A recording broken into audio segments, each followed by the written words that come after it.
Hello, hello, hello, and welcome. Welcome to another broadcast of Pain in the Pews, Mental Health and Ministry. I am Chelsea Cookie Payne, founder of Pain and Glory and the administrator of this particular initiative, Pain in the Pews, Mental Health and Ministry. Listen, we are glad that you are here. Well, as you're joining in, first of all, welcome. We are glad you're here, and go ahead and share. Tell someone else, tell someone that we are on because listen, we're going to be talking about the undeniable power of Jesus in therapy. And we have such a phenomenal guest with us on tonight that my heart is touched by her yes, by her agreeing to be us on tonight.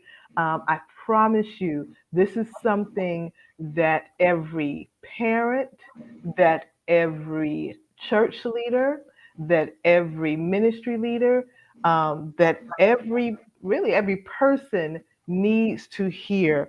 And so I'm elated to have this opportunity. Before we dive in, and I introduce to you our special guest, who look, you guys see our hair is matching. This is awesome. But anyway, I want to thank you guys who have been tuning in week after week. Whether this is your very first time being with us, if you have been with us every Monday night since we started. Listen, we appreciate you.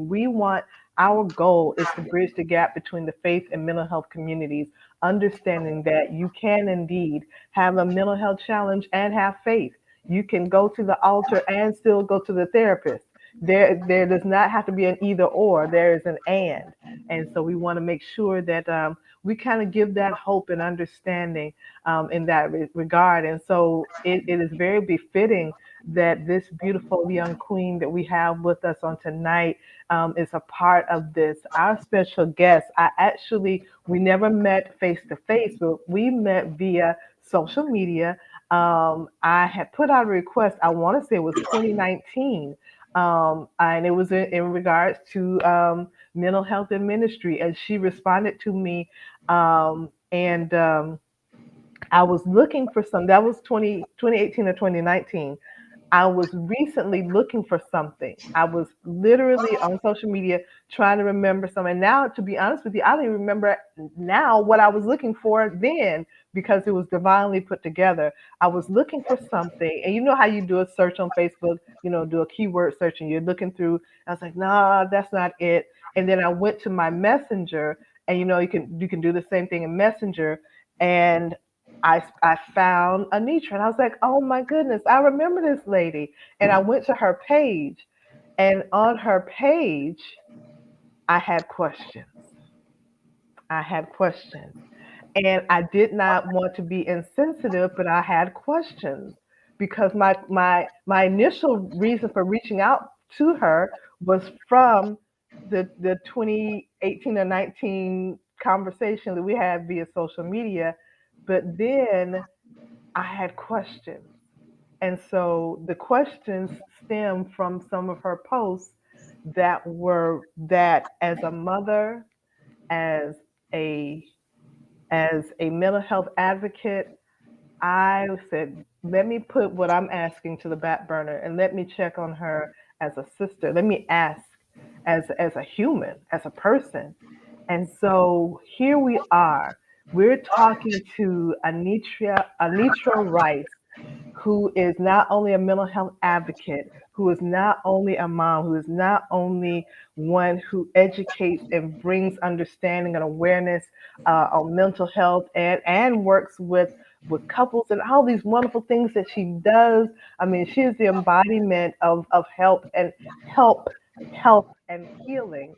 But she also is one who has a testimony that I believe not only needs to be heard, it has to be heard. And so I introduce to you and present Miss Anitra Rice. Anitra, thank you for your yes. Thank Thank you. you. Thank you for having me. Thank you for sharing this platform with me to be able to share about my guys and my story. Yes, ma'am.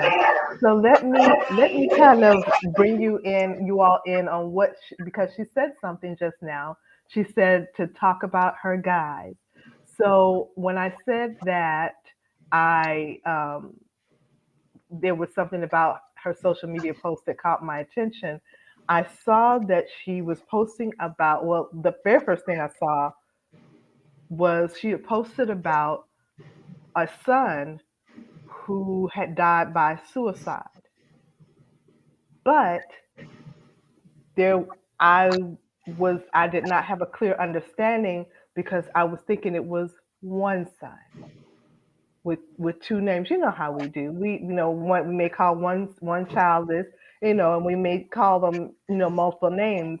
But I saw two names, and then when she put it together, and she told me exactly what I was seeing, I was taken aback. So Anitra, tell us what you told me in your own words. You don't have to go back to the message, but in your own words, what is your story? Wow, my story embodies so many different parts. My most recent story is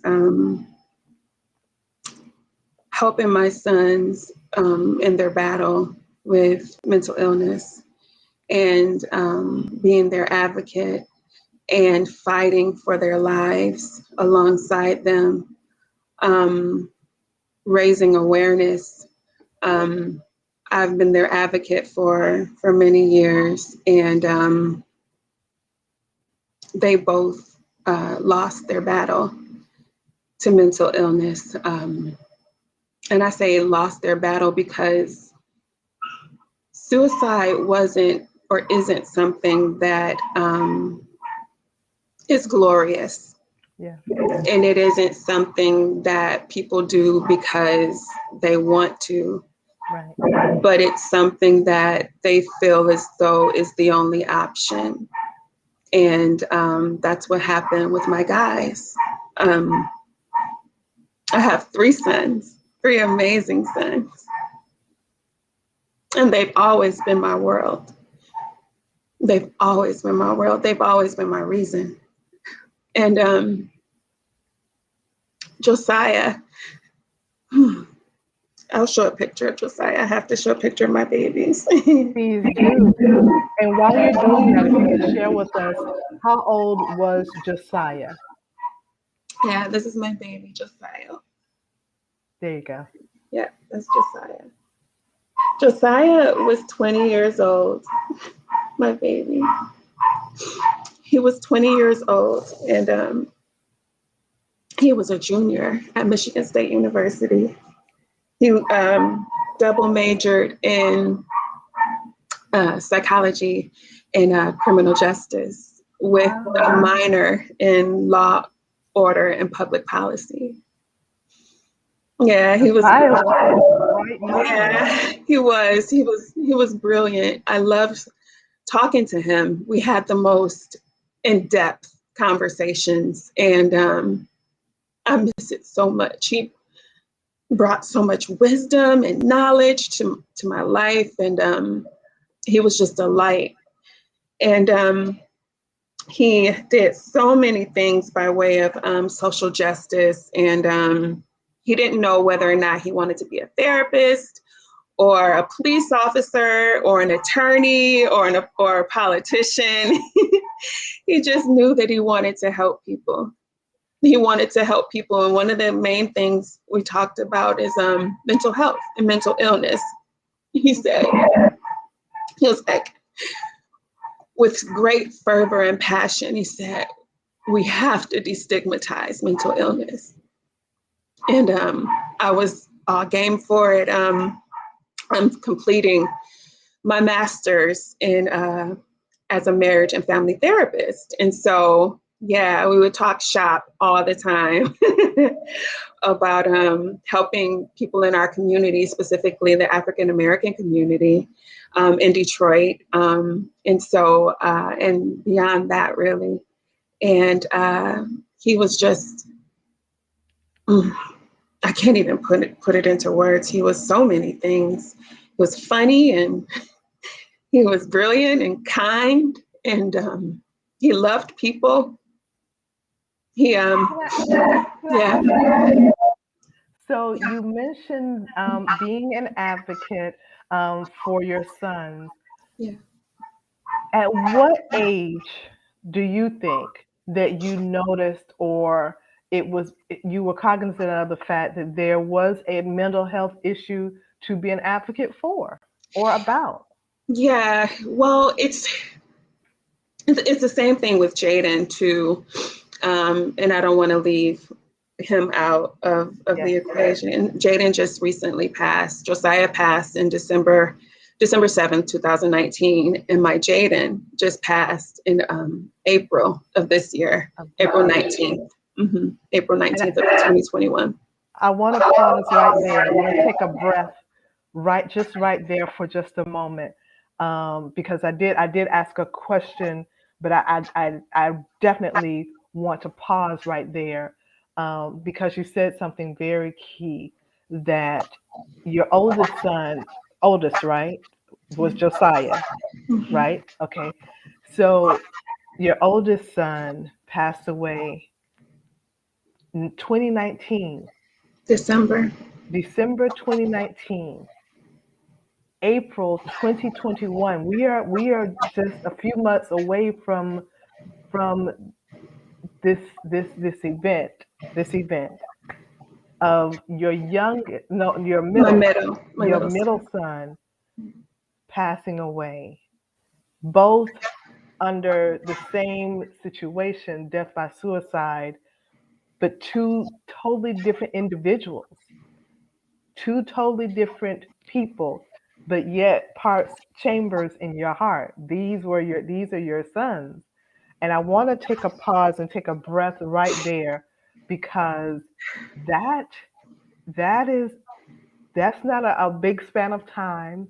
That's not years and years ago. 20 December 2019, April 2021. That's a stop and pause kind of moment, take a breath kind of moment. Um, because I'm so appreciative, and I said this before, but I mean this, and I'm probably going to say it again.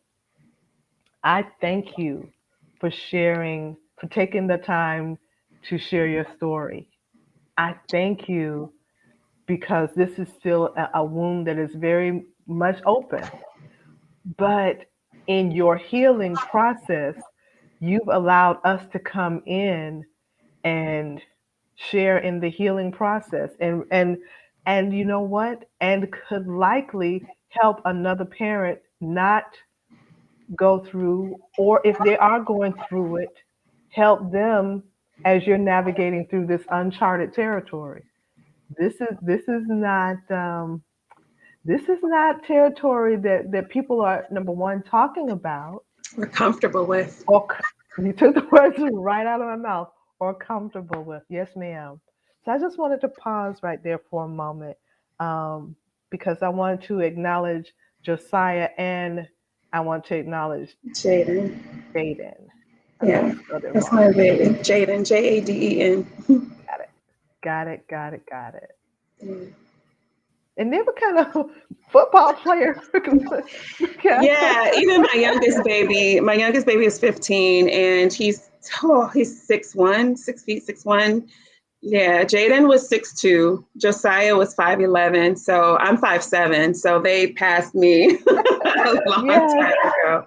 Yes, But yeah, Jaden indeed. was a wrestler. Josiah was a martial artist, and he Oh, also wow. was in JROTC. Yeah, they were very active young men, and they were strong, and just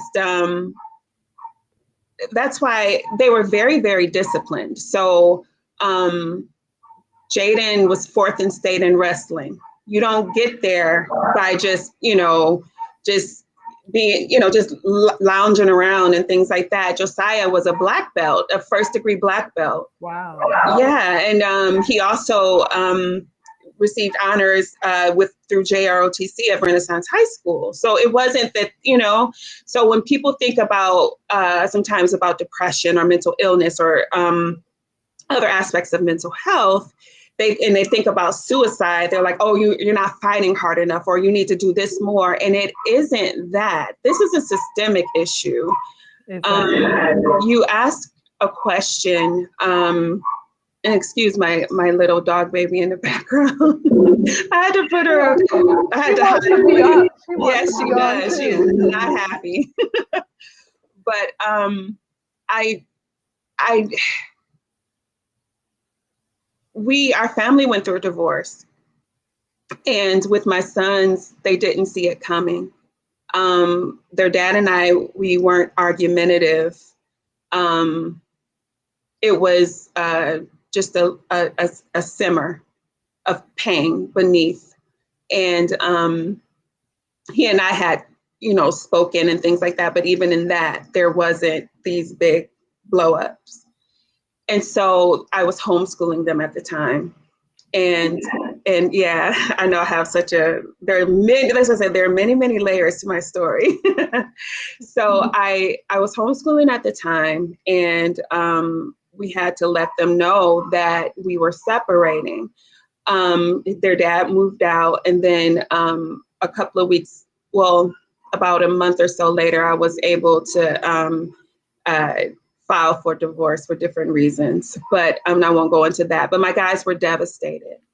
We lost our home. I didn't know. I was still at home. I was a stay-at-home mom. I didn't know where we were going to live. Their dad had moved out, and he was staying with his mom, but I didn't know where my guys and I were going to live. And and on top of that, my mother ended up moving to another state. So she allowed me to take over her mortgage and move into her house. I had no idea I was going to pay the mortgage, though, because I didn't have a job yet. I was homeschooling. And so their grandmother moved away. So there's another loss. They lost their childhood home, some of their childhood friends. We finished out that school year, which was about, I filed for divorce of March 2010. And so we finished out that school year with their homeschooling friends and all of that. We were involved in the co-op. But after that, they were removed from everything, And so we moved from the east side of Detroit to the west side of Detroit. And like a year prior, their aunt and uncle and their little cousin moved out of state. So that was another major loss. And so they were experiencing all of these major, major losses. They were used to mom and dad being together, us having fun together, and dad being there, all the time. And while they still saw their dad regularly, it wasn't, the way it was when we were married. And my guys had this utopian experience with childhood, and I didn't know that until they were a little older, and they were able to say, Mom, childhood was amazing pre-divorce. They had all of these wonderful stories. And years later, I took them to go get their first tattoo.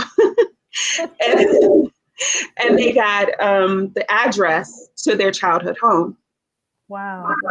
That's how meaningful it was for them. But because there was so much loss, we lost the home that they grew up in. We had to stop homeschooling. They had to go into traditional school in the fall.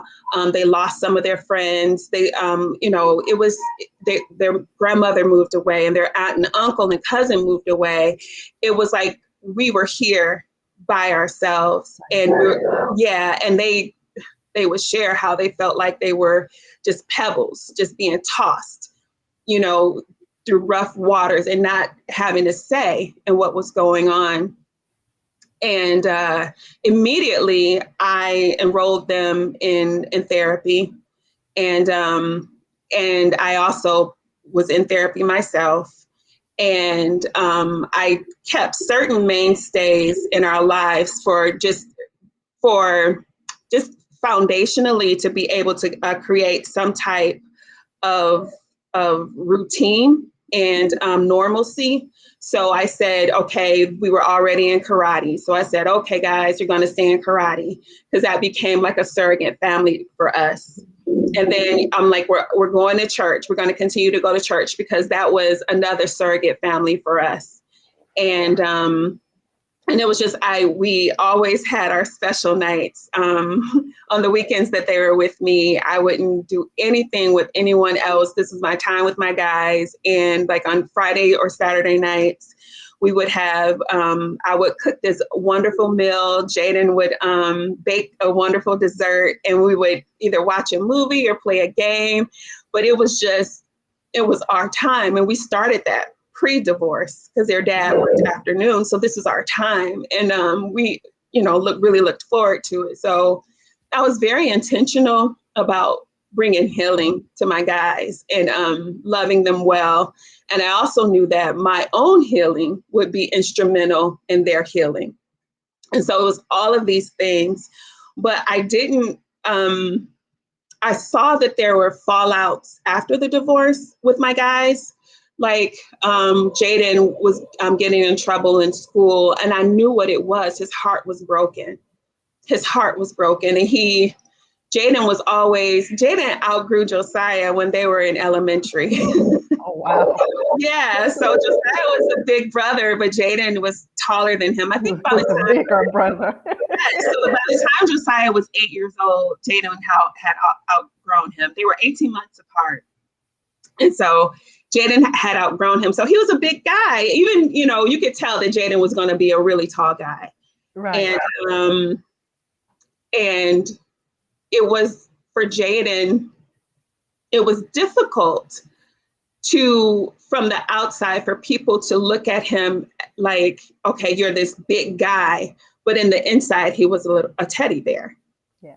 And the painful thing is that in our community, as well as just not even our community, but with men at large in this country, the culture is that men don't cry.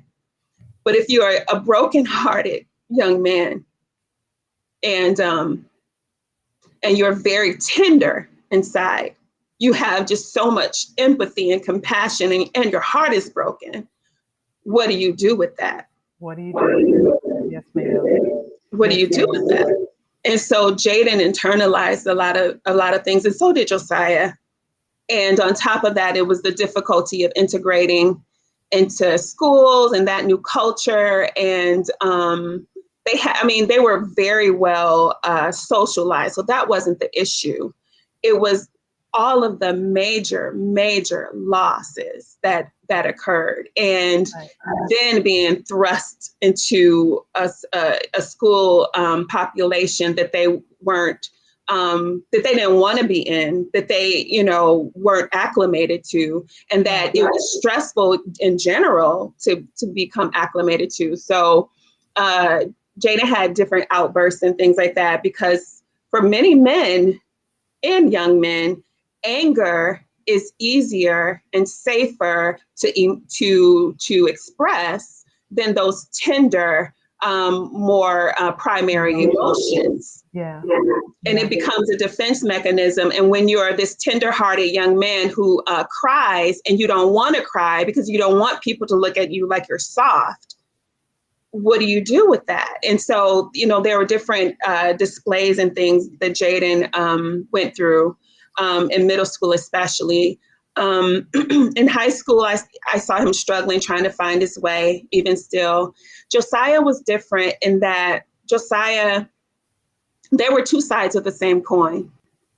Well, I should have said that Josiah internalized things, and Jaden would emote, but it was in a way that was more painful for him and painful for me as his mother to witness, because he was getting into a lot of trouble, and I could just see the pain in his eyes, And so finally in high school, Jaden seemed to, start kind of finding his way. He signed up for wrestling, and it just seemed like things began to shift for him. But I also knew that he was struggling with low self-esteem. And I later found out that he was being bullied at school. And and Josiah internalized his pain. He internalized quite a bit. And both of my guys developed anxiety disorders and depression. And Josiah had his first suicide attempt in his senior year. And senior year for so many students is very, very stressful. And particularly when you're going from high school into college, that life cycle stage can be very precarious if certain factors aren't foundational for children to have a strong self-esteem, right. Self-confidence and all of those things. So you have all of these different things that my guys were dealing with. And so senior year, Josiah he was afraid. And so he felt all of this pressure to perform. He felt all of this pressure to be great.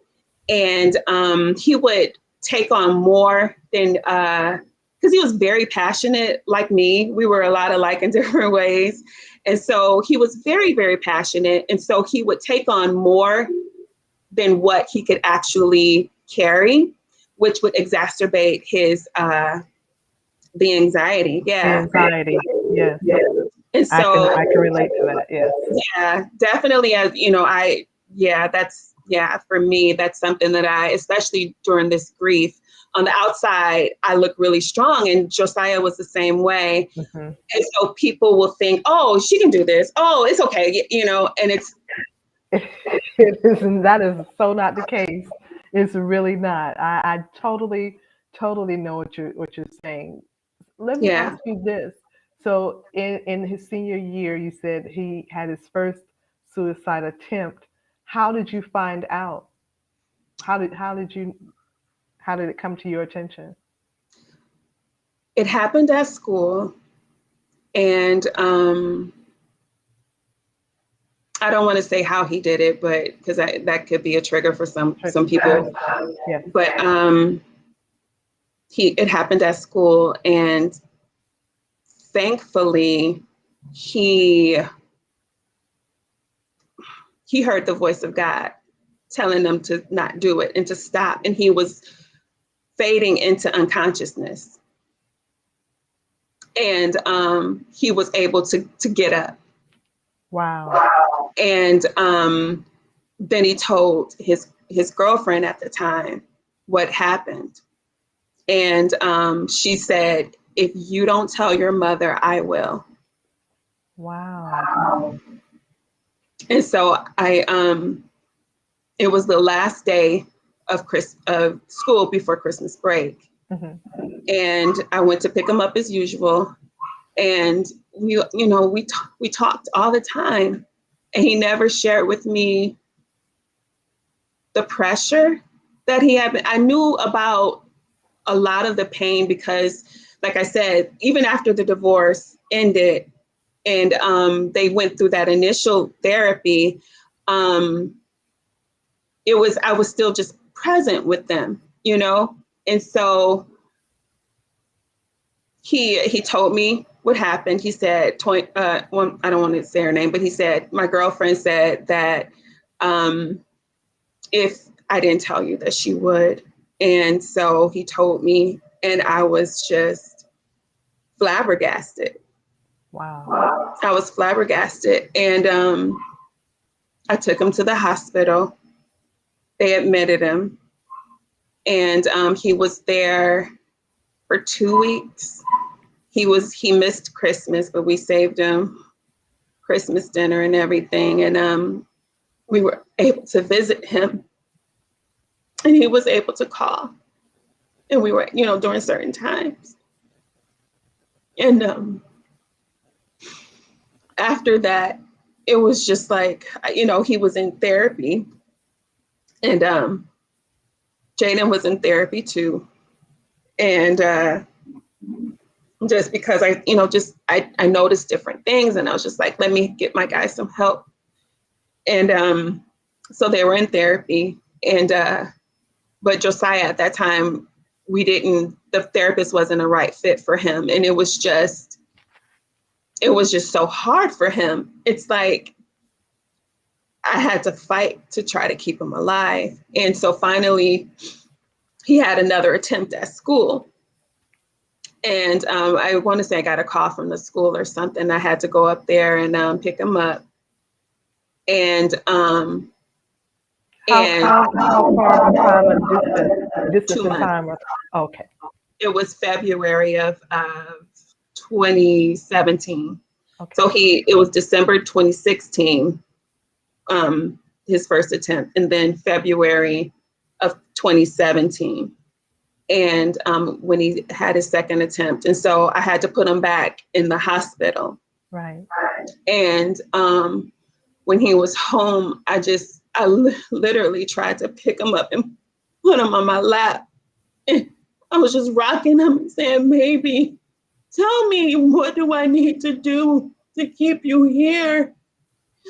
Is there something that I'm doing wrong? Like, I wish I could take your pain from you. I wish I could hold you like I did when you were a baby and just tell you everything's gonna be okay."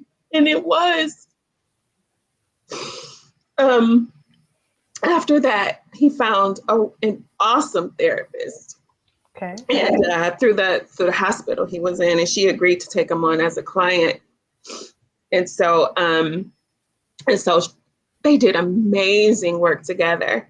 Josiah graduated high school that year. He ended up like completing all of his assignments on time. He was able to go to New York and perform at Carnegie Hall with the school. Yeah. Wow. And then he was ready for college, but because he applied a little bit later, he got accepted for January at Michigan State. So that first semester, that fall semester, he stayed at home and he worked, and and then he took classes like, some prereqs or whatever, just different classes that he could easily take at the community college. Okay. And he was doing so well. And it was just, the regular adjustments to college after that. And so then time went on, and Jayden was having struggles in high school. He was trying to mask his pain. There was a lot of pain that I won't go into because it involves other, and I don't want to bring up those things. Yeah. Understood. Yeah. But there was a lot of pain that Jaden was trying to mask. And so he began to dabble in recreational drugs, and like marijuana initially. It was marijuana. And then I think it was other things too. And it was trying to mask the pain. And I think at church, we often cast a disparaging light on children or adults who struggle with addiction. Jaden wasn't necessarily addicted, but what we fail to see is the why beneath the surface. Right. And we judge people rather than attempt to be with people in their pain and to feel with people. Yeah. And and so Jaden was just in a lot of pain. And so again, me being, mom advocate, I remember he was living out at this time, he was living out in with his dad. And so the closest place I could take him to was a hospital that a hospital that was really far. It's kind of far away from me, but I was just like, it doesn't matter. I'm going to go get my baby and take him, after school, and take him to this drug treatment program that was going on. And I was really, really, really concerned. And then after that, I just continued to advocate for him. I would drive like long distance to go pick him up once a week to pick him up from his dad's and to take him to therapy, and just driving back and forth. Like, I put so many miles on my car, and then I would do it again in a heartbeat. Yeah. And just really, really trying to get him help and get him support.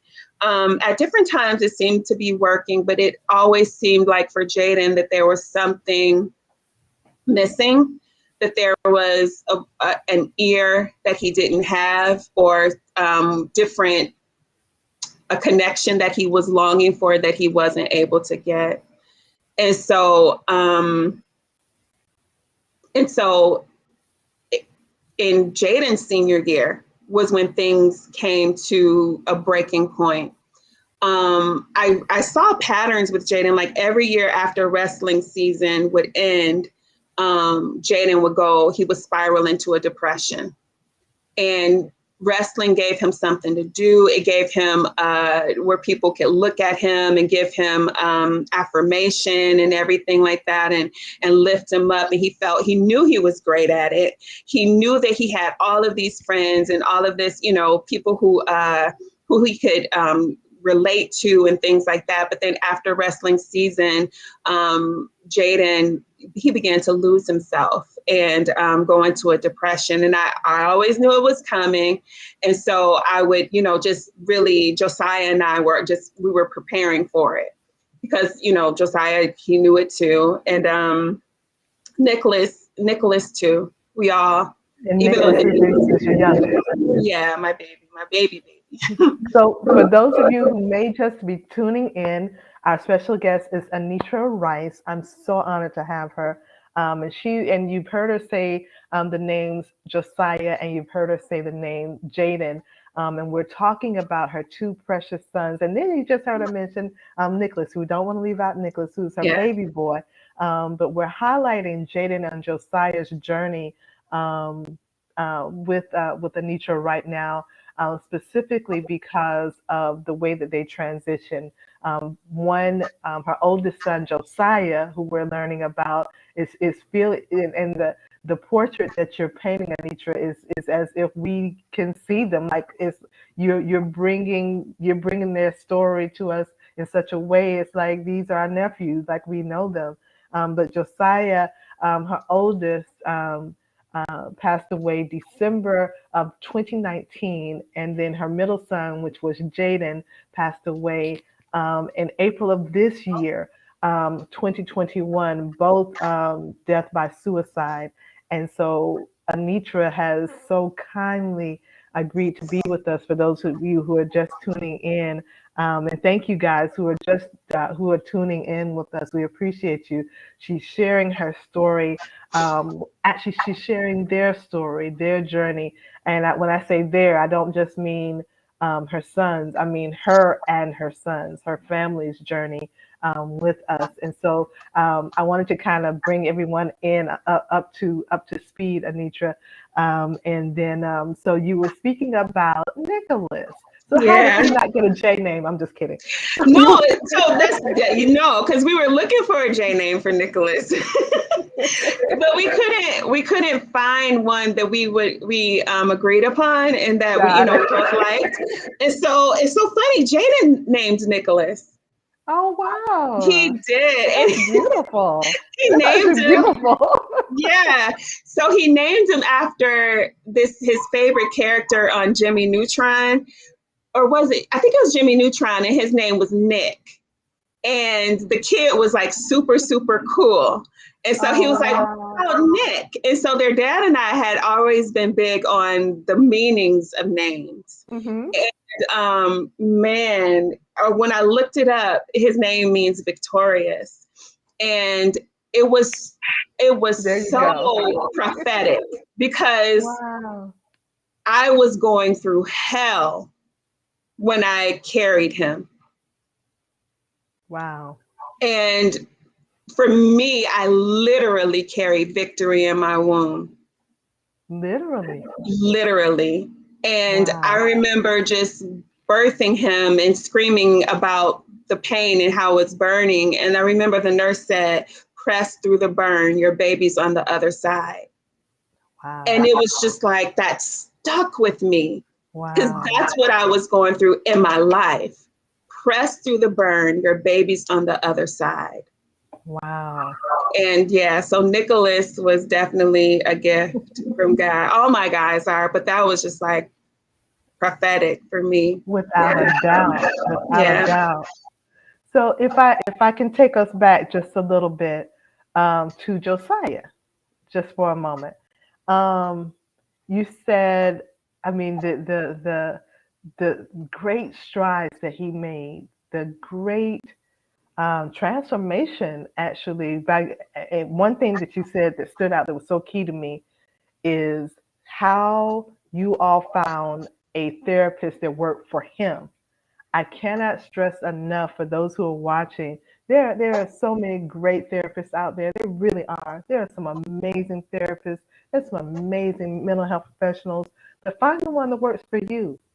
Find the one that resonates with you. Find the one that you can communicate with, and they kind of get it, and can help you navigate through whatever you're going through. So you said that was very key. I didn't want to miss Yeah. that thought. But then you went on to say about how he was going on to college and he was making that transition. Excuse me, that transition, into college life. But then, so if you could pick up for us at what do you feel, or maybe you may even know what changed? Was it that he was away from the therapist or? No, actually, Oh, Josiah, because I'm such a strong advocate, and he was too. He was studying psychology. He yeah, believed in therapy. yeah. He found a therapist on up at Michigan State. Yeah, so he was continuing with therapy and everything. Um, he was on medication at first, but he was able to transition off through the assistance of his physician, and he Okay. was still doing very, very well. And so in his in his junior year, no, in his sophomore year, the end of sophomore year, he was it was very, very stressful for him, and his mental health began to decline. Um, he began to did just several things. His roommate stole hundreds of dollars worth of equipment of his, and the police. He moved back to Detroit from East Lansing. His roommate did, and the police, they really couldn't do much about it. They really, really tried. Like, they were able to locate him and everything, but it was, yeah, but it wasn't a whole lot they could do. But it was other things that were going on, and some of the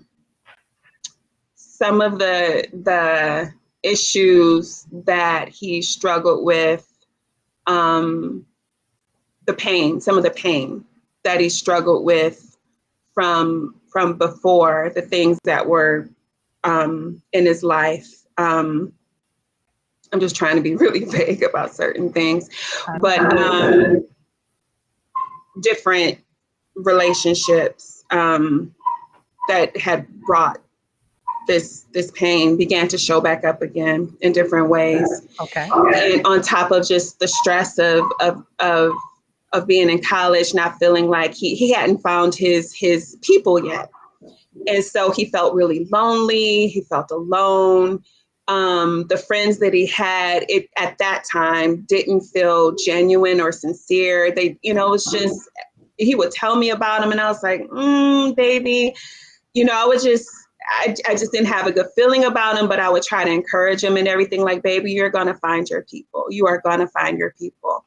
And so all of these things, and the depression returned, the anxiety was just like ramped up, and he began to have like, his thoughts were just like on a hamster wheel, and it was just, a lot. And so he was setting up to exit. And instead, he decided to go for a walk. But some of his friends saw him behaving erratically. And so they were concerned and they called the police. And the police picked him up and took him to the hospital. This was this was in April of 2019. Okay. So he was on campus, and his friends saw him out and behaving in a way that they weren't used to, and it was such to the point that they felt the need to call, was it campus police or actual police? Campus police, and then the campus police took him to the hospital. To the hospital. Okay. Yeah. Okay. And they admitted him there. And so because of my background and because of my own experience with certain mental illness, when I spoke to Josiah and he began to share with me what his thoughts and the pattern of the thoughts were like, I said, baby, it sounds like you have OCD. And and so when he was in the hospital, the doctor misdiagnosed him and said it was anxiety, which is, anxiety is a real thing, and it's very, it's a real thing. Right. But I knew it was more specific than that. Right. And I knew that there was a certain way to work with the OCD. And if a person wasn't experienced in that, then, it could not have the best outcome. Exactly. And so, so when he came home just, weeks later from, he stayed in the hospital. He was doing really, really well again. They put him back on medication. He was able to finish out the school year. He came home just a couple of weeks later. I know. So with Josiah, he was frustrated because he's like, Mom, I'm doing everything I know to do. I'm going to therapy. I'm doing this. I'm doing that. And his mental health still kept going through these cycles.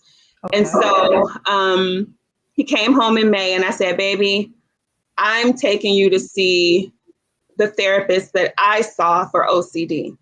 Okay. And so and he was like, he wasn't convinced that he had OCD. I was like, baby, you have OCD.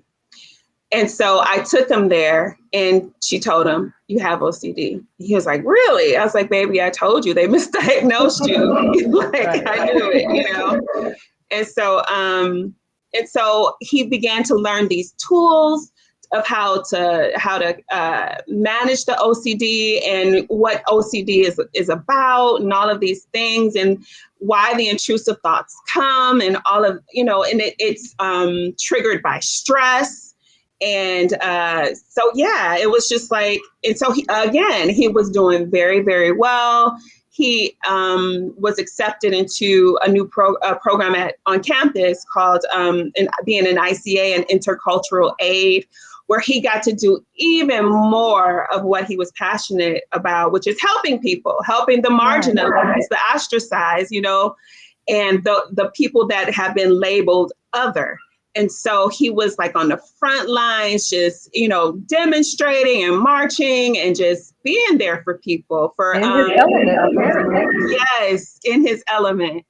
And he even got to go up to school early. He left like at the beginning of August for orientation so that they can greet the freshmen when they came in. And he was just all excited, just so, so, so excited. And in that short period of time, that first semester, he found his people. Wow. He found his people. Wow. And he had the most fun. August. So we're now in August. Wow. Yeah. Wow. He found his people and they have kept in touch with me. And they are amazing, amazing friends. Amazing friends. And I can actually go back and fill in that gap because that's where Jayden was in his senior year. So there were so many things that happened in 2019. So Josiah was hospitalized in April. Jaden finished his senior year. And it was a huge celebratory event because Jaden was everybody's project in the family. Like, we all had a hand in loving on Jaden, and Jaden was just, I don't even know how to describe my baby. He was Jaden. Like, he was he was a rock. He was a feather. He was hilarious. He was a knucklehead. He was brilliant. He was an entrepreneur. Even, like, I think he started his first business, was it his 10th grade year? Either his 10th or his junior year, selling brownies. And he initially started selling honey buns. Okay. I gave him a couple of dollars. I had like some spare change, and I gave him and Josiah and Nicholas like a couple of dollars each.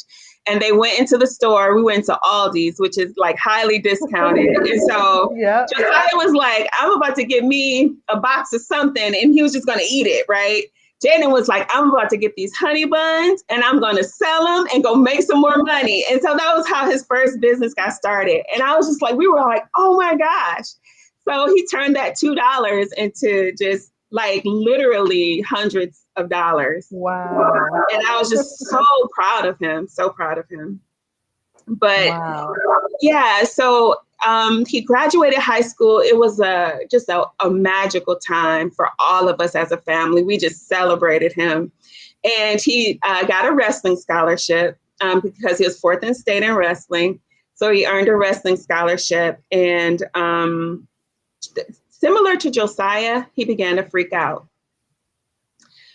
Jaden's, though, turned into major panic attacks.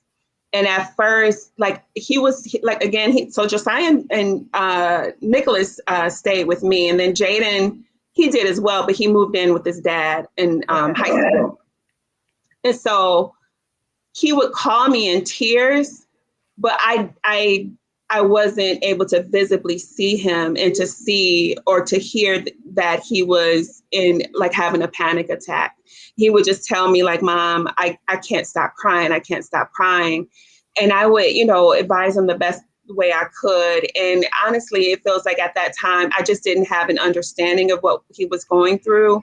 And I don't even know if I would give him the same advice that I did at that time. Right. But he began to self-harm.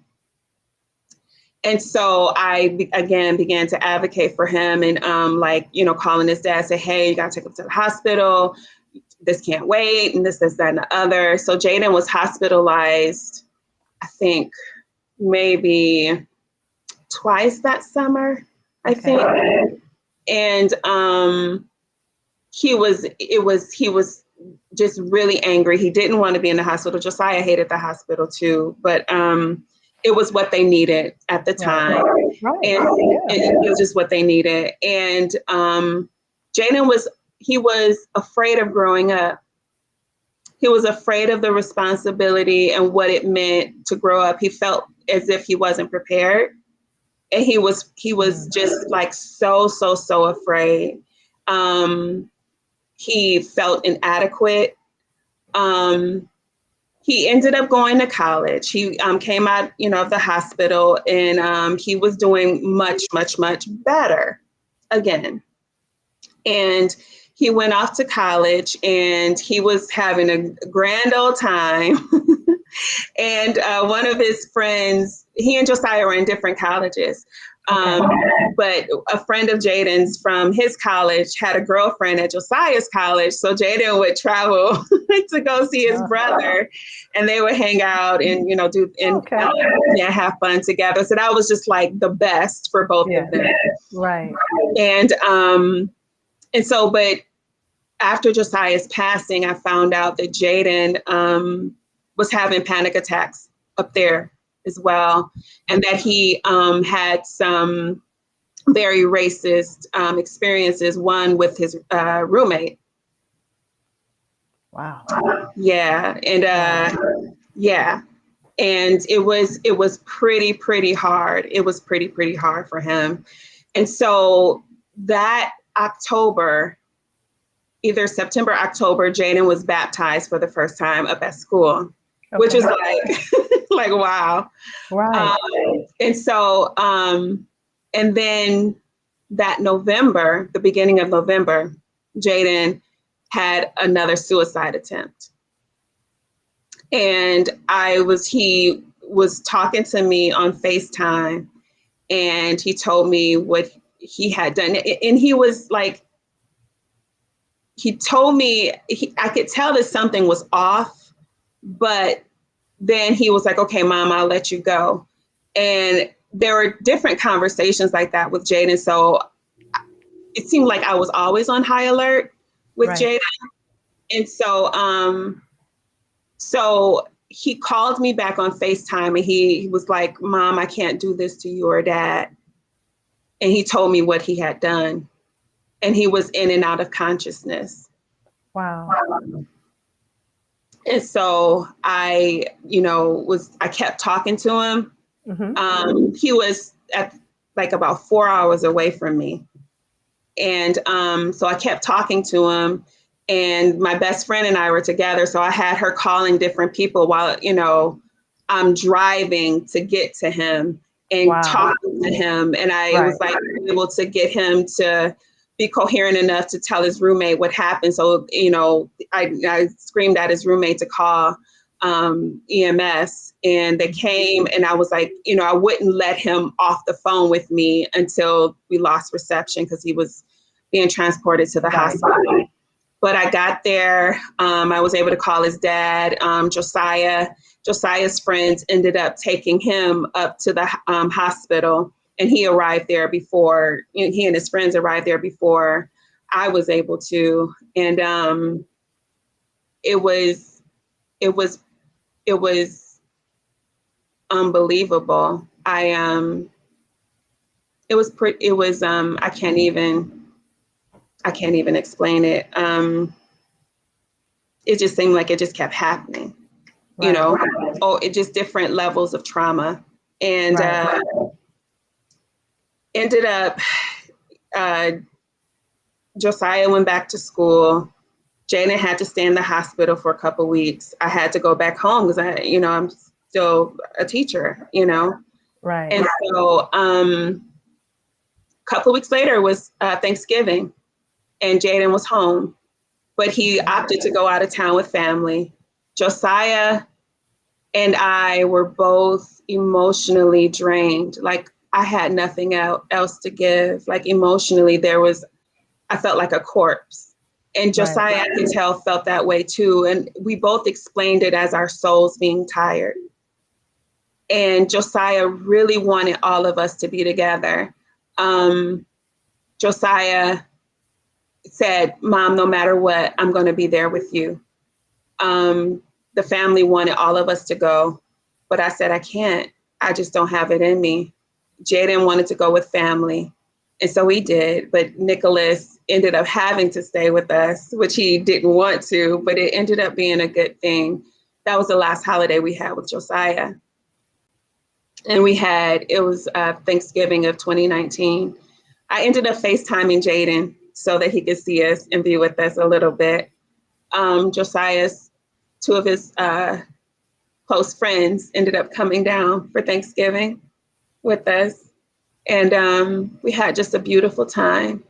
And that whole weekend was just so beautiful. And I remember grabbing Josiah in the kitchen while I was cooking Thanksgiving dinner, and I made everything that they wanted me to make. And I just like, whatever you want, just tell me what you want. And I remember holding him in the kitchen in my arms, and I grabbed his face. He loved when I would grab his face. And I said, baby, I'm so glad you're home. And I just squeezed him so tight, and I kissed his face. I said, I'm so glad you're home. And we had such a good time listening to music and him sneaking food behind my back. And then he went up to school. I took him back up to school on that Sunday. And I didn't get a chance to hug him. And I thought to call him back to the car. It's like, baby, give me a hug. But I just felt so drained. And I could tell that he was depressed too. And so we made Nicholas get in the front seat because Nicholas didn't want to get in the front seat. Like, I'm not your chauffeur, get in the front seat.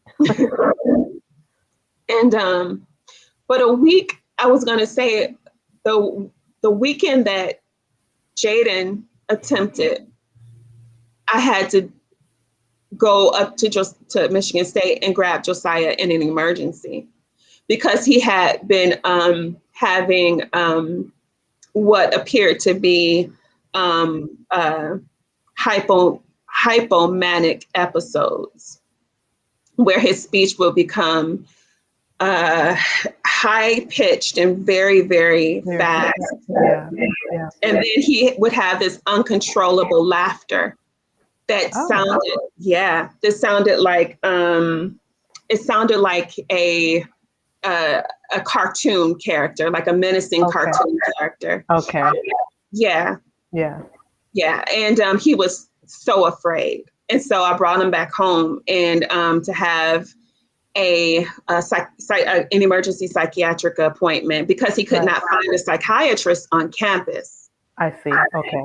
He could not find a psychiatrist on campus, and he was still on meds, but they were needing to be adjusted. Right. And so he stopped taking the meds, and the psychiatrist said he believed that would be best. And he said that he shouldn't have any more episodes or anything like that because we thought that it was coming from the medication. Josiah did not tell me that he was having more episodes because the reason why I brought him home was because his therapist almost hospitalized him because he had written a suicide letter. And I brought him home and, got him situated and everything. And so that weekend was the weekend that Jaden attempted. So I took Josiah back up to school that Sunday, came back home. Jaden called, drove 4 hours up to. So, oh my gosh, just compounded. In a short, literally a short period, not even a short period of time, these events overlapped. Yeah. Wow. Yeah. And so Josiah, the night he completed suicide, and I say the word completed because a lot of people say committed. Committed sounds like a crime, and it's called it casts a disparaging light in a light of criminality on those who are suffering already. Absolutely. So he completed suicide. His friend said that he was behaving erratically again, and he was hitting his head against the wall because the thoughts wouldn't stop. So he was having OCD thoughts, and he was also having that he was in hypomania. So it was, which is a symptom of bipolar 2 disorder. And so he was dealing with anxiety, depression, OCD, and potentially bipolar 2. And it was rapidly onset. It was like, Right. And so I received a knock at the door at 11, close to midnight. And I remember it was December 7th. And that day was remarkable because that was the day that the depression lifted. I had been depressed. I couldn't even complete the school, my coursework for grad school. I had to take incompletes and finish it later because it was just too much that quarter. Yeah. And so and I was heavy. I was really just heavy. Right. And I was trying to do things that brought me joy and just self-care and things like that. And, you know, I had a therapist. I was going to therapy regularly. I was praying and all these things, and just engaging in inner healing prayer, just all the things that I knew to do Right. to You were heal. checking off all the boxes. And finally that day, when my baby transitioned, the depression lifted. And I felt this peace, and I didn't know why. And I remember that night writing in my journal, asking the Lord that my guys wouldn't have any suicide attempts, or you know, not knowing that Josiah was already with him. And I wrote this in my journal, and I thanked God for his peace. I said, Lord, thank you. Today I felt so much peace. And within minutes, I got a knock at my door. And it was the police And they told me that Michigan State University police wanted me to call them.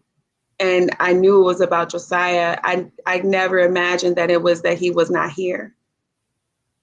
And I kept asking, is my baby okay? Is my baby okay? And they said, ma'am, we don't know. You have to call.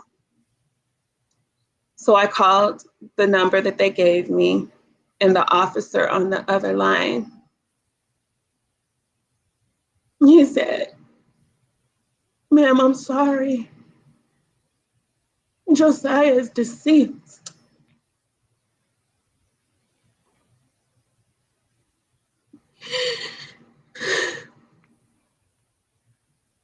And my world shattered.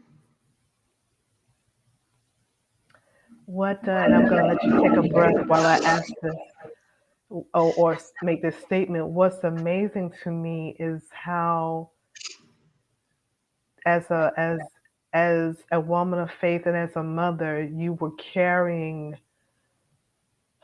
the weight of his depression, but the fact that it lifted, and without you even knowing that there was a peace that came, that in and of itself is it's almost surreal.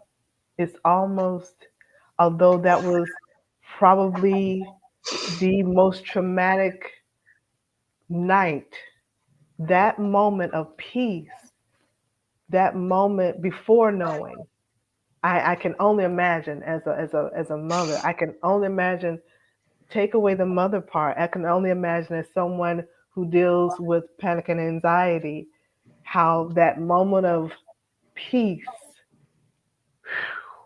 how that, and you writing in a journal is something that I do as well. How, thanking God in the written words, in your handwriting. So what I'm saying, Yeah. in your writing, from your heart to God in written word, you're saying thank you for this peace, and saying a prayer for your children, and in your words, not knowing that Josiah was already with him, but that peace that he gave to you in that moment is just, it's just powerful. I don't even have the words to describe or to articulate what that did in my heart when you described that. The complex beauty of that moment, before knowing, before the world shattered, just that moment of how the grace of God and the fulfillment of God's grace as a mother, how you were carrying so much. And when he completed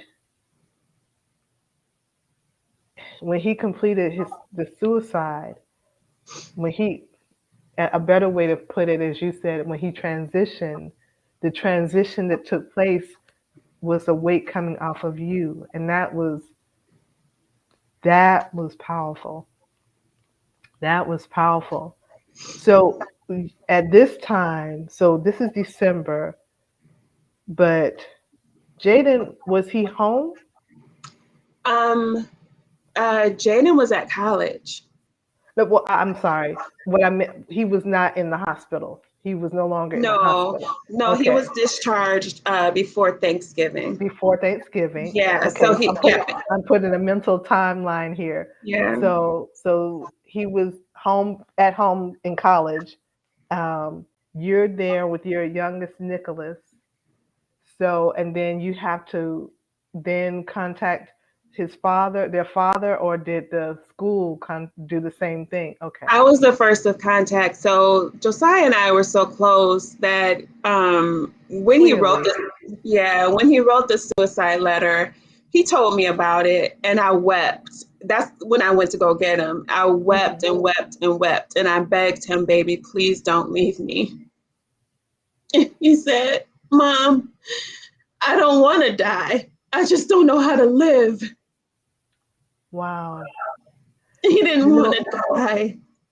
here's something else powerful, and I'm coming in so that you can Catch my take a breath. breath. Yes, ma'am.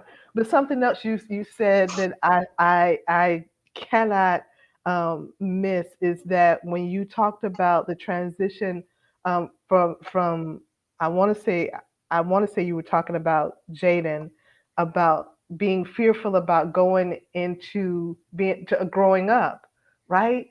How many of our beautiful sons have that feeling? And going back to what you said at the top, when you were saying, they're taught not to show emotion, and not supposed to do this, and not supposed to cry, and they're supposed to man up and all that. But that whole fear of growing up, there's responsibilities out there that I'm not ready for. And let's not even talk about what we're seeing on the news. I mean, we're talking about 2019, right? So we're talking about there's a lot happening. There's a lot happening. So I Yeah, I thought about I myself have a 17-year-old son, and I have several nephews, and I'm thinking about the fact that you said something profound, so profound in what he said about or he felt, that fear of growing up. We don't talk about it that much, but truth be told, that's that's a that's a daunting thing when you're told that you're gonna have to go out into the world, and you got to fend for yourself, and you got to do all this stuff that we really aren't equipped for when they don't tell us about it in school, right? yeah, they yeah. don't And they don't tell us, yes, not at you all. know. And it was so funny because I would be like, Jaden, you're too hard on yourself, baby. You Yeah, don't have to do this yeah, by yourself. yeah, We're here for you, like your whole right, family, we're here. yeah. And he had this fear of complacency. He was just like, I can't be complacent. I can't be complacent. That was his fear. And Wow, he was interesting. afraid of not being enough, not, it was shame. It was shame, like he wasn't enough. And he loved Brene Brown. He Yeah, talked, yeah. yeah. And he said the day before he passed, he said, Mom, you're like the Black Brene Brown. Wow, that is a Yeah, compliment. it That was is a definitely compliment. was, and it made me laugh because of her work with shame. Jaden could identify with it so well, and he carried a lot of shame about who he was. Even, and I'm going to say this, and I wrestled rather not to say this because of the audience. He was a part of the LGBTQ plus community, and he loved Christ. And And and it is possible. yes, Woo-hoo. yes, You yes, know? and struggling with his, I don't know if I can say he struggled with his identity because he was who he was, but it was still in some ways a struggle to just A be struggle. himself. Yeah, Yeah, just to be himself and yeah. to be this masculine man who also liked feminine things that we call And, and feminine. and that is a struggle. That is a struggle, and that's a very real one, because you have the well. That is a struggle. Yeah. Because And it's, if I go into that, I'll go into a whole different topic. I want to yeah, stay. yeah, yeah, But I did want to go back. I want to take us back. You said that when the police came, that you were the first point of contact. yeah. So you had to be the one to tell everyone, right? Josiah told me, he was like, Mom, my kids had an off sense of humor. So Okay. he was like, don't worry, Mom, if something happens to me, you'll be the first to know. I was just like, really, really, really. And so I can laugh at it like, dang it, Josiah, you make me sick. You get on my nerves. But it was true. I was the And first that's to the know. beauty of your relationship too now. That speaks volumes about the kind of relationship that you guys had, separating the negative, but just that close, you know what I'm saying, that close bond that you shared with us. So Yeah. so he was at school alone or Well, because he was in ICA, he had his own room, and his oh, room and board was taken care of. And so he had a suite mate who was the RA who had their own room. oh okay. Yeah, so they were combined attached through the bathroom. Gotcha. And Gotcha. so it gave him the opportunity to be by himself and to complete in privacy. But so and his friends were the ones who alerted police because they couldn't get in contact with him all day, and they were concerned. And Good so friends. Good friends. excellent friends, excellent friends. And so uh, yeah, so I had to, when the police came, I called their dad. He was the first person I called. And then I just began to call. I had the police, I think, call my mom for me. I called a couple of other people, like my close family, my siblings, my best friend, one of my pastors. I let my girlfriends know, my close girlfriends. And it was just surreal. Nicholas, I think, was with his. I think Nicholas. I was home by myself. Nicholas was over his dad's house that weekend. So yeah. But who told Jaden?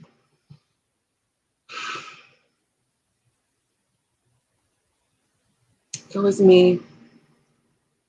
I Did, did they do you know if they had a conversation prior to if I mean, because what goes through my mind is the fact that they were 18 months apart. So you know, they had a close bond. Even even in death, they had what almost 18 months. Um, I was just in my mind. I'm just wondering if there was a last conversation with them, or if you even know. um I don't remember Jaden saying. I know that they talked, but Josiah didn't want us to know. Gotcha. Okay. He didn't Gotcha. want us to know. Gotcha. Jaden had conversations. It was different. Like Josiah, I knew if it happened, I wouldn't know, but then I would be the first to know. Understood. Got it. Jaden, I was always the first person he called when he was in crisis. Got it. He would reach out to me. So I was the last person he reached out to before he died. Really? Wow. Still at school, Jaden. No, Jaden. so Jaden was at school when Josiah passed. In fact, Right. he was on they had a trip to Niagara Falls for wrestling. They were Okay. having a tournament or a competition or something. So we weren't sure if he was even in the state. But I I think he was on his way back, or either had just gotten back. And I think some of Josiah's friends were trying to contact Jaden. okay. And I was on my way at this point. I was driving in the car on my way up to Michigan State. And my best friend was driving me to up to Michigan State. And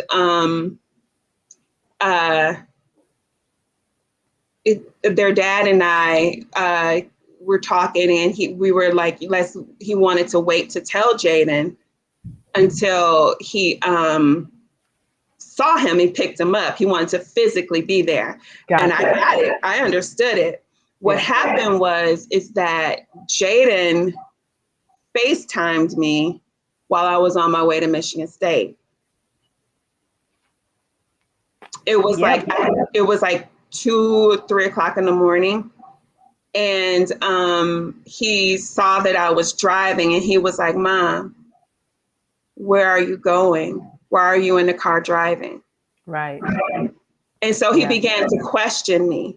Yeah. And I couldn't lie to him. And then I told him about Josiah, and he was like, he couldn't process it. He said, "Mom, is he going to be okay?" And I had to tell him no, because I told him, "Baby, your brother passed away." Right. And he said, "Is Joey gonna be okay?" But he was trying to process it. Understood. And I had to tell him. And he kept asking me, like, even when we got up there, he was like, "Is he gonna be okay though?" And I had to keep telling him, "No, baby, he's not here anymore. He's gone." And we lost Jaden then, I think. He tried to stay. He tried to stay. He tried. He really, really tried. He really tried. He started another business. He started a business with his cousin. He actually went out and he actually did all the paperwork and got it registered as an LLC. They created hair products. So, natural hair products. And he would be mixing oils and researching the oils and to see what oils did what to hair and the body and things like that. And I still have like a lot of his equipment and things like that I have to give to my nephew, that he was so passionate about it. And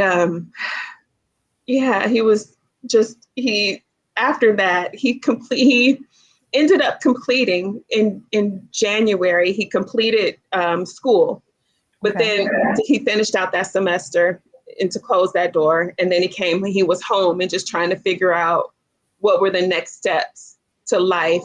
And he was actually just starting to really figure it out. But it was just like a series of events that Jaden felt like were just so overwhelming that he couldn't come out of. And he missed Josiah terribly.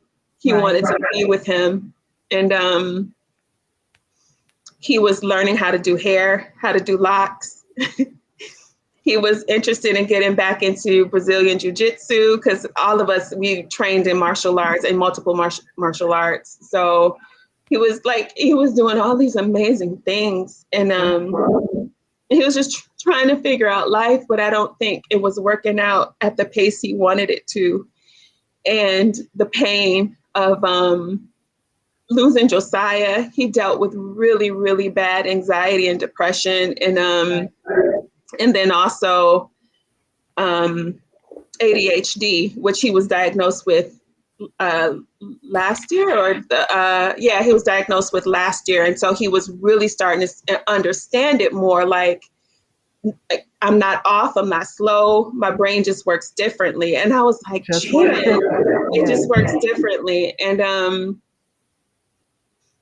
he was discovering so many things about himself. But and he was 20? Yes, they were both 20 when they passed. They were both 20. Yeah. So for Jaden, was he at home? Now I know Josiah was away at school, but then you just said that Jaden had come home. So, he was physically living with his dad, He lived with me for about 5 months or so last year, but then he ended up moving back. He lived with his uncle for a time last year in Alabama. Okay. And as I said, Jaden was a Down here in family the South with project. us. Yes. Jaden was like, the whole family was like, Jaden, we got you. Right, right. And then he, this year, he was back with his dad. And when he completed, he actually was over a friend's house. Understood.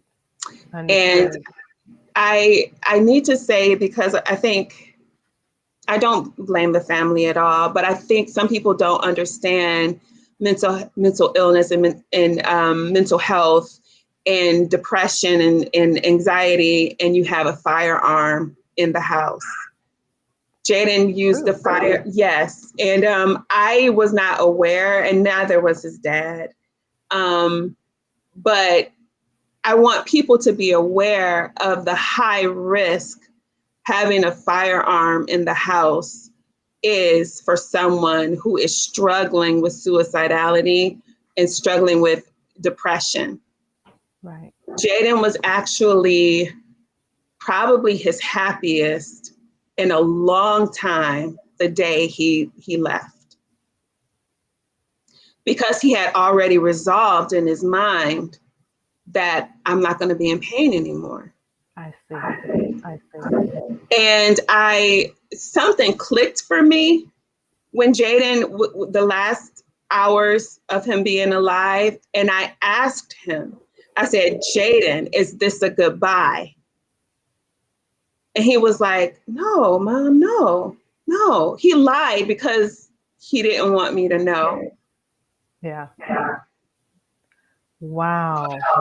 Again, that connection, because there was something in you that made you ask, not just the physical seeing him in this happy state but there was something in you saying, ask this question. Wow. Almost in a preparatory way. No one is prepared for that, but almost in a preparatory way, that this is in the back of your mind, that this is what's in his mind, or what was in his mind. Wow. So with Josiah, you were 4 hours away. How close were With you when you had with to? with Jaden, I was with Josiah, I was an hour away. Oh, I'm sorry. Yeah, you Yeah. were going to go get Jaden. Okay. So Yeah. you were driving to Jaden, but Yeah. Josiah was an hour away. How close was the friend's house to you? About 35 minutes, maybe Oh, shorter, because oh, right there. Oh, I see. I was driving like crazy. I was the first to find out. He was with the friend, but I was first family to find out, because he texted me right before, and I was looking and I kept trying to FaceTime him, and I had been texting him. He texted me, "I love you, Ma." And I said, "I love you too, my sweet baby. Are you okay?" And he didn't respond. He wouldn't answer my FaceTime. And then he texted me one last time, "I'm sorry." And then I said, "For what?" And I immediately tried to call him again, and it wouldn't answer. And I called him again, and his friend answered the phone and said, "Oh my God, I think Jaden just," and I called 911. I called his dad. Then his dad didn't know where he was, and he was looking for him around the house. I'm assuming he probably texted his dad too. Probably the same thing. And so I told him what I had learned, and he didn't, but I didn't know who the friend was. And so I was on the phone with 911, and she was trying to get me to go to the police station. I told her no.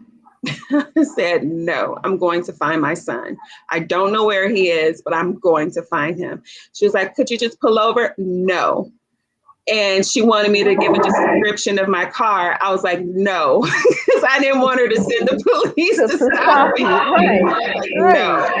Because the first, like when Josiah, the police told my friend to take me to the hospital, and she did. And so she had my keys, and so I couldn't go to the dormitory. And his body was there for hours, and they told me that they were going to bring him to the hospital, but they didn't. And so I was not able to see my baby until that Monday. So it was Saturday night when the police came, like Saturday night, Sunday morning. I could not see him until Monday afternoon. And I was like, no, I am going to be where my baby is. Right. And so on my way to where, because I knew it was out near his dad, I just didn't know where. I didn't know how I was going to find out, but I was going to figure it out. And so I was on my way out there. And so she kept me on the phone because she was concerned because, and so she got another call in that spoke my son's name, and she knew exactly where he was and told me that I could go, she gave me the address. And I was, of course they wouldn't let me in, but I was there. And I asked them I didn't want him to be cold. And so I asked if they could give him some cover or something, because I didn't want him to be cold, because I was so upset that Josiah was cold, and I didn't want him to be cold, but I couldn't be there. Right. And so the officer was so kind. He went in and found a blanket, and he covered my baby so he wouldn't be cold. Oh. Wow. Now, for those who are tuning in, the son that she's describing now, Josiah, Jaden just left this world April of this year. So this is all very new. And Josiah, her precious, I want to say little one, not little, her precious baby, as she's described so eloquently, he went home to be with the Lord in December of 2019. One of the viewers made a statement that said that you are so strong. I think that your strength is still being built, if I may say. I think that if we could all be as strong as your puppy dog.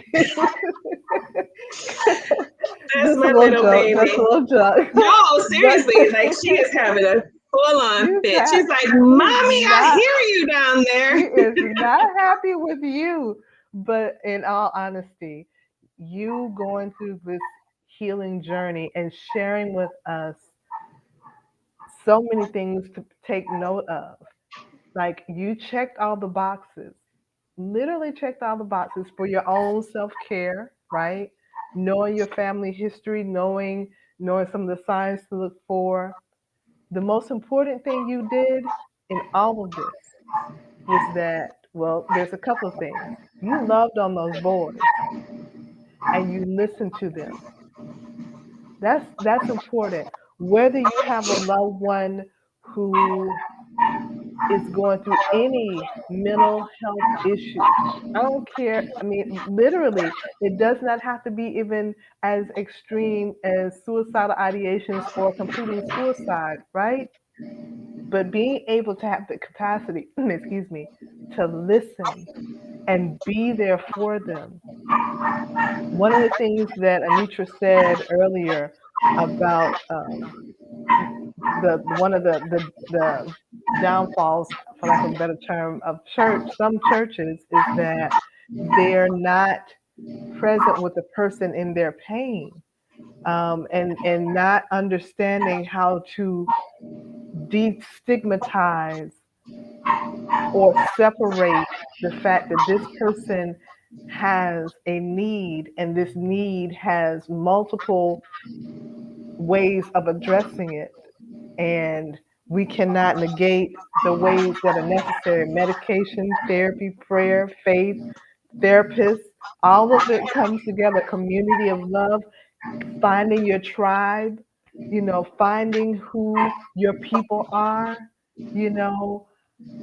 But I can say with all assurity, the two main things that you gave those beautiful jewels, those beautiful angels, was your love and you listen.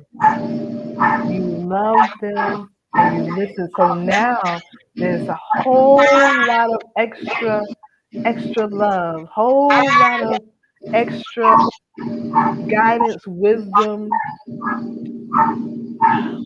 all of it that now is targeted towards someone named Nicholas. Yeah. Probably like Yes. now you told me at the beginning, how old is he now? He's 15. 15. I took 5 years. I was thinking I was about to say 10, but he is 15. My Oh, baby. I'm sorry, Yeah. Nicholas. Sorry, Nicholas. Made you a 10-year-old. So now, are you with Nicholas? I know, it may be hard now. Now this would be me. It would be hard to not be the helicopter mom. Like, be like, you okay? What you need? You all right? Come here, come here, come here.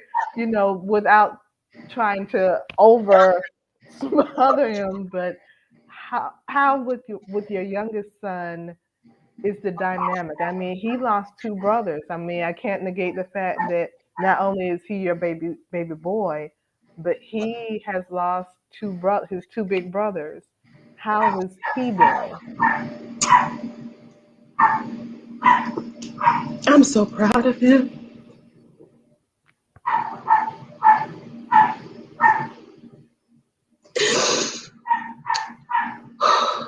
From the moment we knew that Jaden was gone, he was like, Mom, this is the enemy who did this. He said, Don't worry, Mom, I'm not going anywhere. Wow. Okay, Nicholas. And he's just, he wants to carry on their legacy, but more than that, um, he's he's just he's beautiful. All of my guys, they have this beauty inside of them that it's indescribable. Nicholas is beautiful. He's learning how to feel. And I'm so proud of him. He's had some breakthroughs with that because it's been difficult. It's been difficult for me at first to feel because of so much trauma that we've gone through, that he's gone through. It's like his body was just, it put up this armor, and it was difficult for him to feel and express and emote. And as soon as it was brought to his awareness, he's in therapy too. He was able to like really scream, like a guttural scream, and get it out a couple of times. And I'm so proud of him because I know how scary that was for him. And for him to acknowledge what his brothers meant and what they mean to him. And Wow. yeah. Awesome. That is awesome. I put up there a moment ago, we're all so proud of Nicholas. We are all so proud of Nicholas. We may not know Nicholas in the person, but we are all proud of Nicholas. Anitra, thank you. Thank you. Thank you. I know this wasn't easy. I know this wasn't easy, but I tell you what, it was very helpful. You have told us so much. Love on our loved ones. Pay attention. Listen. Be present in the moment. Enjoy the happy times. Those Thanksgiving memories, those funny times, those game nights, all of that. Take advantage. Everything is not. The house is on fire. Remember, the great times. Enjoy the present. Know what is in your family history. Know what to look for. And if you don't know what to do, get help. There's no shame in asking for help. There's no shame in asking for help. And you have exemplified such, I know it's overused, but you really have exemplified such resilience, such strength, such faith. You talked about your faith in God and your prayer life and spending that time with God. I don't really think that there would have been a way for you to be here with me on tonight had it not been for the foundation that you laid spiritually, for yourself and for your boys. And so I don't take that for granted in the least. Um, I do want to know if you have a website or a Facebook page that you want people to connect with you. I will be more than happy to put it up on the screen, so that people can stay connected to you. Yes, I do. I started a foundation last year in honor of Josiah. We've taken just a short hiatus to grieve, but we're still in the works of planning different things and discussing how we can incorporate Jaden and his story and his legacy into the foundation as well. But it's called the FOLfoundation.org.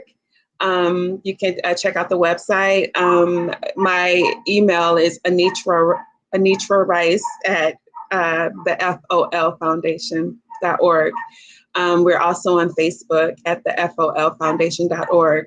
I haven't updated it just because, Jaden was just a Yes, few ma'am. months ago. Yes, So, ma'am. yeah, Yes, so ma'am. But this is good for us to know how we can stay in contact, and that's folfoundation.org. Am I correct? the All FOLfoundation.org. right. I will make sure let me change that. Let me take that off. Let's see here. Let's see. Make sure I got the FOL Yeah. foundation.org. And people can donate there, and just see some of the things that we have planned. And like I said, some things are changing just because we're going to incorporate Jaden. I was so happy that at Jaden's funeral service, I was able to give a $500 scholarship away in his name and in his honor. Oh, So wow. yeah, so I'm so excited about that. And yeah, we're going to be doing some great things. And my guys are great human beings. And they wanted to help people. That was their, Jaden too. It was like, that was their passion. And I have so many stories from friends who came to me and was telling me about how Jaden helped them in his pain and how Josiah helped them in his pain. And it was Wow. remarkable stories that I hope to one day share with the world, that we can be wounded healers. Wow. Yeah. I'm putting that up there. Yes. Yeah, and because that is true. I purposely am sitting where I'm sitting right now.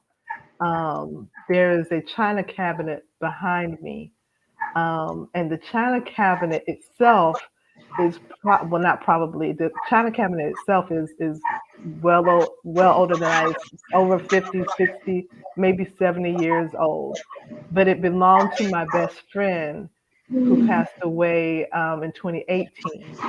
And you can't see it right now, but on the top of it is a picture of my she and I together on the top of the china cabinet. And I sat here purposefully because you, unbeknownst to you, I wasn't even going to bring it up. While I was sitting here, it just brought me comfort to sit here. But we can be, as what I should have put, we can be wounded healers. And when you talked about going through the grieving process but still going through it, right? You exemplify that, and you, I know that through this foundation, their legacy will live far beyond what you even imagine, far beyond what you even imagine. So again, I thank you. I'm going to put up here again your website. Anitra, thank you so Thank you. much. Thank Thank you. you so much. This has been powerful. And the replay will be available. For those of you who may have missed any part of it, or if you're watching this on a different day, the replay will, we're not taking it down. It will be available, so that you can go back and just get all of the information, and give, you know what, as you're listening and watching and paying attention, pray along with us. Pray for Anitra and her son Nicholas, and for the boy's father. Pray for their family. Yes. pray Yes. for pray for our youth, because Yes. some of the things that she described that her sons were dealing with, trust me, they are more the majority than the minority in a lot of the things that she told us about. Depression. Listen, this is 2021. We are not delusional to believe that our young men are not dealing, and women are not dealing with depression, anxiety, and other mental health challenges that they don't even have a name to articulate it to, because maybe they've not gone to see a therapist, but they know that there's something going on and they don't feel comfortable talking about it. So Anitra, I thank you. I really do. I love you as my sister. Listen, I'm here for you. We can inbox, we've inboxed each other plenty. So I thank you so much. Listen, those of you who are joining with us, we look forward to seeing you on next week. Well, we will yet have another wonderful guest to share with us. This is Pain in the Pews Mental Health and Ministry. Anitra, don't go anywhere. This is Pain in the Pews Mental Health and Ministry. I am your host, Chelsea Cookie Payne. Listen, don't forget that we are here every Monday night, 7 o'clock p.m. for Pain in the Pews Mental Health and Ministry. In the meantime, we will see you on next week.